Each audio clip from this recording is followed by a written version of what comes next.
नमस्कार मित्रांनो, तुमचं सर्वांचं आपल्या उत्तम साहित्य या यूट्यूब चॅनेलवर सहर्ष स्वागत आहे.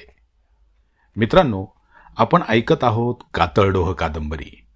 या कादंबरीचे लेखक आहेत उत्तम सदाकाळ आणि आजचा आपला भाग आहे 20वा. चला तर मग ऐकूया कातळडोह कादंबरीचा भाग 20वा. हिमांशू अगदी जवळ आला. विद्याची नजर आपोआप खाली झुकली. हिमांशूच्या नजरेला नजर भिडवण्याची तिची हिंमत होईना. हाय सुबोध, कशाला बोलावलेस? हिमांशूने आल्या आल्या सुबोधला विचारले. अरे सहजच, म्हटलं ये आमच्या ग्रुपमध्ये गप्पा मारायला. सुबोधने हिमांशूला ग्रुपमध्ये सामील होण्याचे आमंत्रण दिले. ओके, मी तयार आहे, पण बाकी सर्वजण मला सामील करून घेतील ना?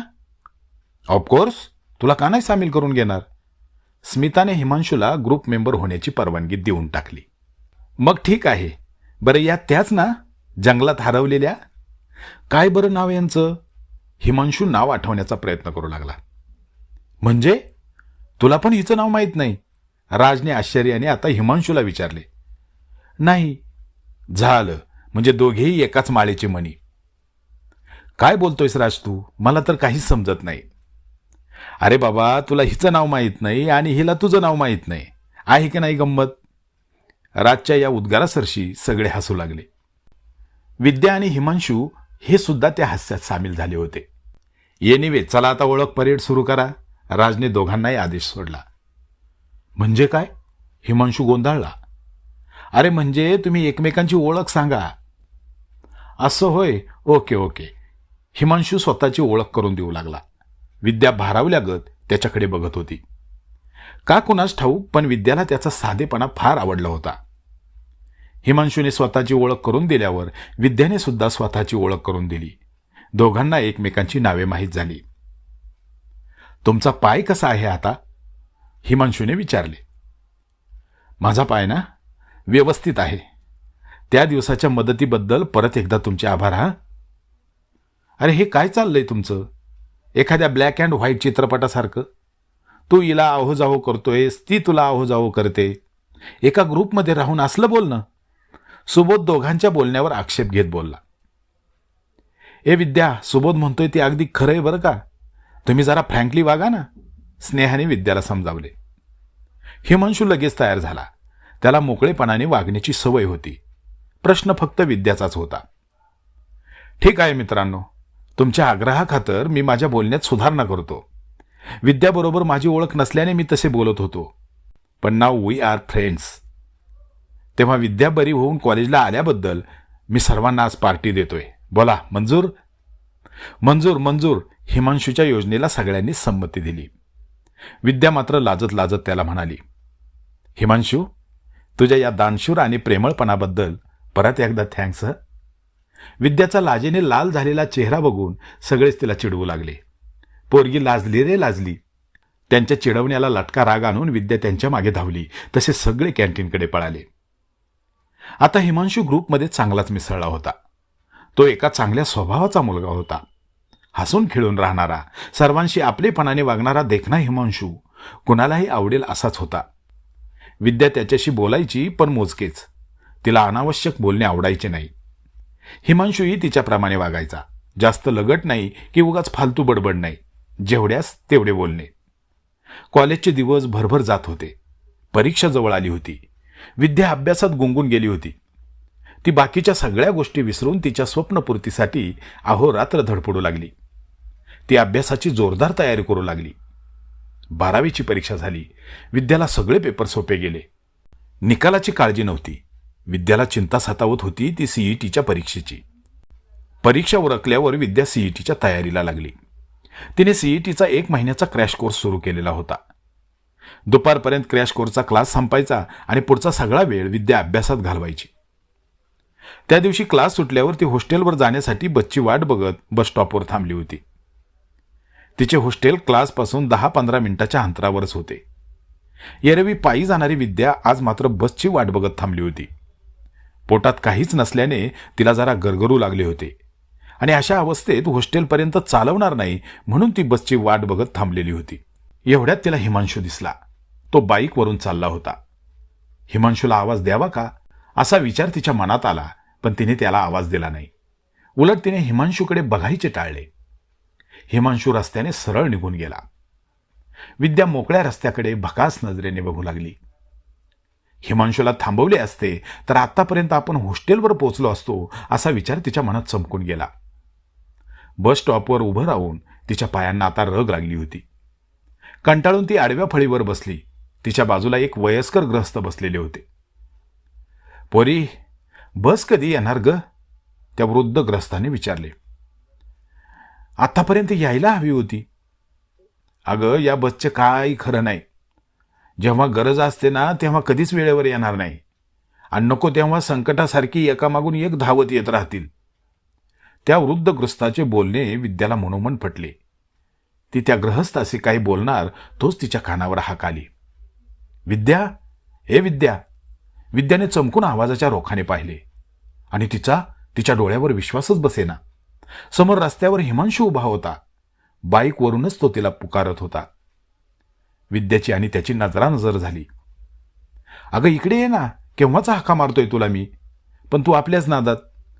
हिमांशू विद्याशी मोठ्याने बोलत होता. विद्या त्याच्याकडे आली. हं, काय? विद्या थोडक्यातच बोलली.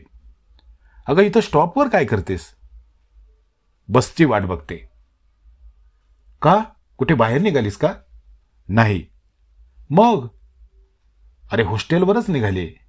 अच्छा. हिमांशू तिच्याकडे रोखून बघत म्हणाला. आणि हे काय, तुझा चेहरा असा निराश का? बरे नाही वाटत का? तसं नाही रे, पण मगासपासून थोडंसं गरगरतंय. अरे बापरे, कशानं? अरे, आज सकाळी काही न खाताच क्लासला आले ना, त्याच्यामुळं. असं? मग बसा बाईकवर, मी सोडतो हॉस्टेलवर. नको नको, मी जाईन, बस येईल एवढ्यात. विद्या त्याला नकार देत म्हणाली. तू बसतेस गाडीवर की मी उचलून बसवू तुला? हिमांशू ठामपणे तिला आग्रह करत म्हणाला. तशी ती त्याच्या बाईकवर बसली. बाईक रस्त्यावरून वेगाने निघाली. विद्या हिमांशूला खेटून न बसता मध्ये अंतर ठेवून बसली होती. त्यामुळे हिमांशूला नीट बाईक चालवता येईना. विद्या, अगं जरा पुढे सरकून बस ना, तू मागे बसल्याने गाडी व्हायबल होते. विद्या थोडीशी पुढे सरकली. फारच लाजाळू आहेस ग तू. रस्त्यावरून बाईकवर जाणारी मुलं मुली बघ कशी बसलेली असतात. आता मी त्याच्या एवढं मला घट्ट चिटकून बस असं म्हणणार नाही, पण मला गाडी व्यवस्थित चालवता येईल अशा पद्धतीनं तरी बस. आणि माझ्या खांद्यावर हात ठेवला ना तरी चालेल बरं का? हिमांशू हसत म्हणाला. विद्या त्याच्या बोलण्याने गोरीमोरी झाली. त्याला खेटून बसत तिने तिचा उजवा हात त्याच्या खांद्यावर ठेवला. आता कशी हुशार मुलीसारखी वागलीस? हिमांशू पुन्हा हसत म्हणाला. ए, चेष्टा पुरे ह, मी नाईलाजाने तुझ्या खांद्यावर हात ठेवलाय. ओके. हिमांशू, अरे थांब थांब. काय ग, काय झाले? हिमांशूने न थांबता विचारले. अरे, माझ्या हॉस्टेलचा रस्ता सोडून तू भलतीकडे कुठे घेऊन निघालास? भलतीकडे कुठे? मी बरोबर चाललोय. अरे, पण माझे हॉस्टेल तर त्या बाजूला आहे. विद्या गोंधळली होती. हिमांशू वेगळ्या रस्त्याने का चाललाय तिच्या लक्षात येईना. एवढ्यात ते मॉडर्न कॅफेसमोर येऊन थांबले. हे काय, इथं कशाला आणलेस मला? विद्याने आश्चर्याने विचारले. कशाला म्हणजे? जेवायला. हिमांशू पार्किंगमध्ये गाडी पार्क करत म्हणाला. नको, मी नाही येणार आत. तू मला हॉस्टेलवर सोड, इथं मी तुझ्याबरोबर नाही येणार. विद्या मनापासून विरोध करत म्हणाली. अगं, माझ्यावर थोडा जरी विश्वास असेल ना तरच आत चल, नपेक्षा आपण माघारी फिरू. तुला भूक लागलीये म्हणून मी तुला इथं घेऊन आलोय. आपण इथं बाहेर गार्डनमध्ये बसू. बघ, जमेल तुला? हिमांशूच्या या गंभीर बोलण्याने विद्या त्याला समजावत म्हणाली.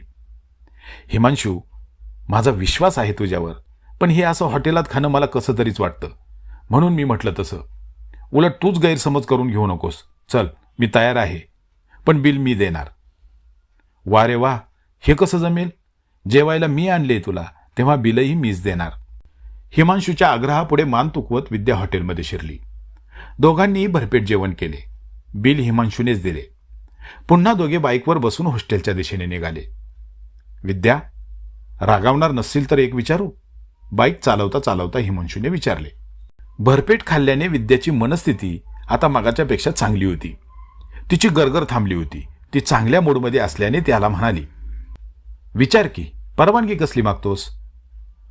तू अशी साधेपणाने का राहतेस ग? साधेपणाने? अरे कारण गावाकडची माणसे अशीच राहतात. अगं पण आता तू गावाकडे नाहीस, पुण्यासारख्या शहरात आहेस. इथं पुण्यात गावाकडील पद्धतीप्रमाणे राहून कसं जमेल? मी अशी साधी वेशभूषा करते, यात काही वाईट आहे का? वाईट नाही ग, पण कसं आहे, जगाबरोबर आपणही बदललं पाहिजे. बदलणं म्हणजे तरी नेमकं काय रे? अंगात तंग कपडे घालून थिल्लर चाळे करणे, की तास बंक करून दोस्तांबरोबर स्वैरपणे भटकत राहणे? तसं नाही विद्या. तू जे समजतेस ना ते चुकीचं आहे. मी तुला जे सांगतोय ते तुझ्या लक्षात आलेलं दिसत नाही. म्हणजे? अगं आता तू जे म्हणालीस ना त्यात वागणुकीचा भाग येतो, आणि मला जे सांगायचंय ना त्यात राहणीमानाचा भाग आहे. मी तुला स्वैर वाग असं कधीच म्हणणार नाही. उलट तसले वागणे मलाच आवडणार नाही. मला फक्त एवढंच म्हणायचंय की चार चौघासारखे आपणही असावे. प्रवाहाबरोबर पोहत राहिल्याने आपला फायदाच होतो. हिमांशू विद्याला त्याच्या मनात असणारे विचार सांगत होता. तो तिला पुढे म्हणाला, विद्या, तू दिसायला एवढी सुंदर आहेस, देखणी आहेस. जर तू नवीन डिझाईनचे आकर्षक कपडे घातले तर तुझे सौंदर्य अधिकच वाढेल. मग तू नाविन्याला का दूर लोटतेस? सध्या तू घालत असलेले कपडे आउटडेटेड झालेत. त्याऐवजी तू साध्या फॅशनचे कपडे घातलेस तर काय हरकत आहे? अर्थात हे माझे मत मी तुला सांगतोय. तुला कसे राहायचे हा शेवटी तुझा प्रश्न आहे. हिमांशूच्या बोलण्यात अदृश्य असा आग्रह होता. विद्याने त्यावर काहीच मत व्यक्त केले नाही. हिमांशूप्रमाणेच तिला तिच्या इतर मैत्रिणींनी याबाबत पुष्कळदा सांगून पाहिले होते, पण तिने ऐकले नव्हते. हॉस्टेल आले. विद्याने हिमांशूचा निरोप घेतला आणि ते एखाद्या पाखरासारखी भुरकनात निघून गेली. 12वीची परीक्षा दिलेल्या विद्यार्थ्यांसाठी कॉलेजने एक दिवस खास सीईटीच्या तज्ज्ञ प्राध्यापकांचे मार्गदर्शन ठेवले होते. त्यामुळे 12वीची परीक्षा दिलेले विद्यार्थी मार्गदर्शनासाठी कटारिया कॉलेजच्या आवारात जमले होते. कॉलेज संपलेले असतानाही केवळ सीईटीच्या धास्तीने कॉलेजचे आवार मुलांनी गजबजले होते. घाऱ्या डोळ्याची, कुरळ्या केसाची, हळदीसारखी पिवळी धमक तेज घेऊन कॉलेजला आलेली विद्या बघून अख्खा कंपूचकित झाला. आजूबाजूचे फिरकणारे विद्यार्थी थपकून तिच्याकडे बघू लागले. दृष्ट लागावी एवढी सुंदर दिसत होती विद्या.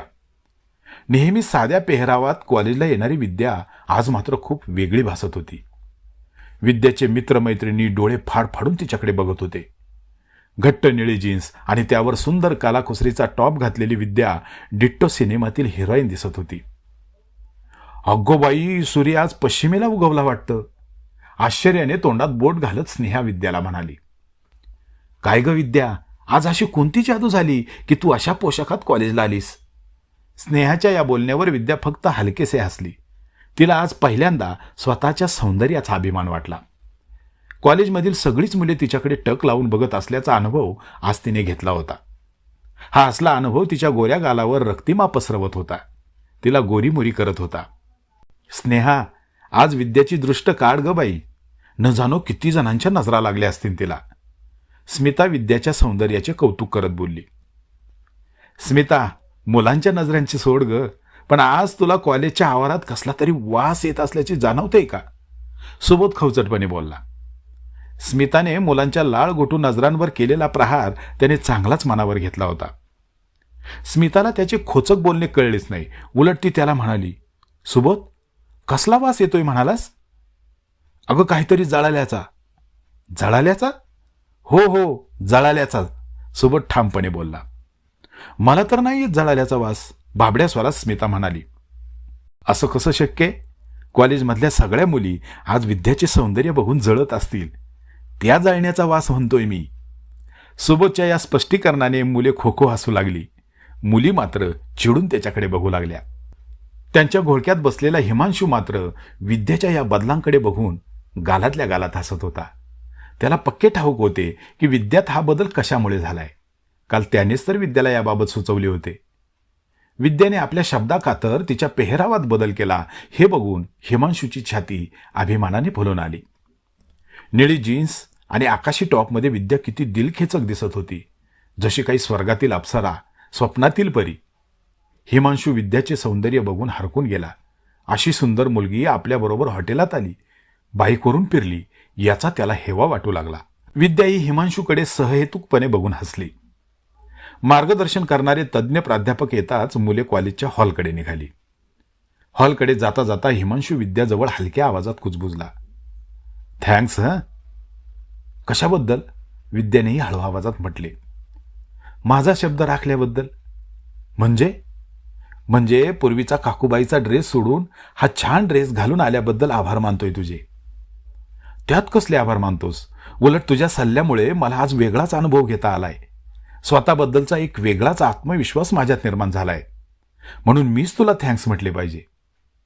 विद्या आणि हिमांशूचे बोलणे ऐकून स्नेहा त्यांना हळूच म्हणाली, अशी भानगड आहे तर आम्ही एवढे दिवस ओरडून सांगत होतो तेव्हा नाही ऐकलीस तू, आणि हिमांशूने सांगताच बाईसाहेब लगेच तयार झाल्या. ए स्नेहा, गैरसमज करून घेऊ नकोस. विद्या स्नेहाला अधिक काही सांगण्या अगोदरच ते सगळे हॉलमध्ये येऊन पोचले आणि मग त्यांचा विषय तसाच राहिला. विद्या मुलींच्या रांगेकडे निघून गेली आणि स्नेहा सुद्धा तिच्या पाठोपाठ पळाली. हिमांशू त्यांच्या पाठमोऱ्या आकृतीकडे बघत पाठीमागच्या रांगेत जाऊन बसला. आता त्याच्या मनात मोरपंखी स्वप्नांचे पक्षी किलबिलू लागले होते.